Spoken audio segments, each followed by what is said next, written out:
Rose Bay Wetland, a short film about a place with a long natural history. This is a short story about the Rose Bay Wetlands and their connections with the landscapes and people of Townsville. The wetlands and the story are part of another creek-to-coral landscape experience.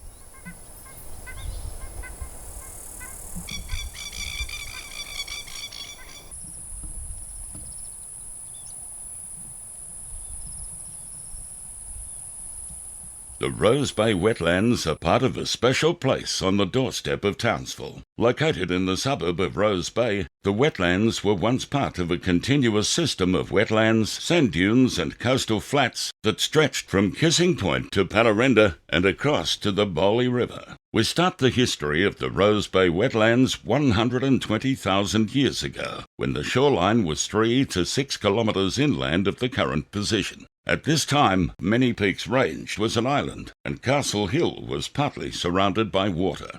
At that time, the Rose Bay Wetlands would have been really wet.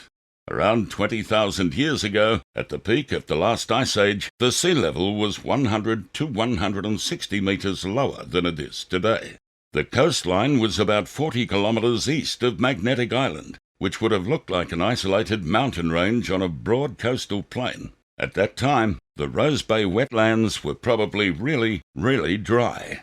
Around 6,000 years ago, the sea level rose to about its present level after the Ice Age thawed out. At this time, the shoreline was around 2 to 3 kilometres further west than where it is now. Since then, there has been a gradual build-up of sand ridges between Castle Hill and Many Peaks Range to form the current coastline.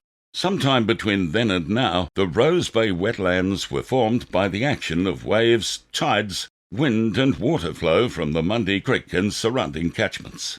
By 1968, the natural Mundy Creek had disappeared after the new creek that enters Rose Bay near the caravan park was formed. The original Mundy Creek meandered through the Rose Bay Wetlands and behind the sand dunes before entering Rose Bay where Sir Optimist's Park is now.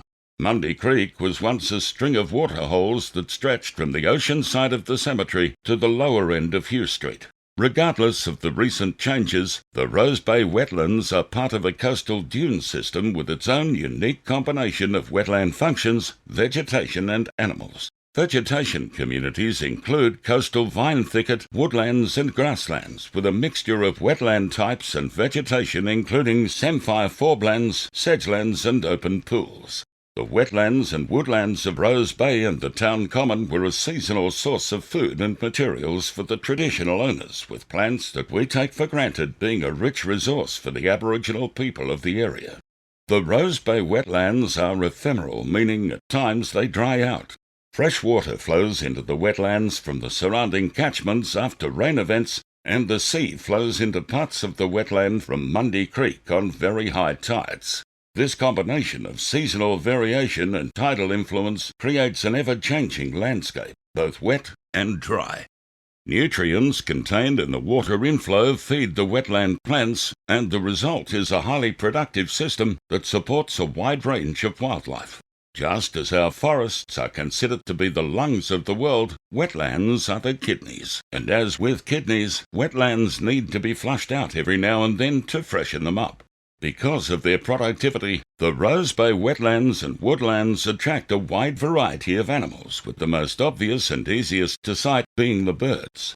What we usually don't see is the huge range of insects and other small animals that are the smorgasbord of the birds and larger animals.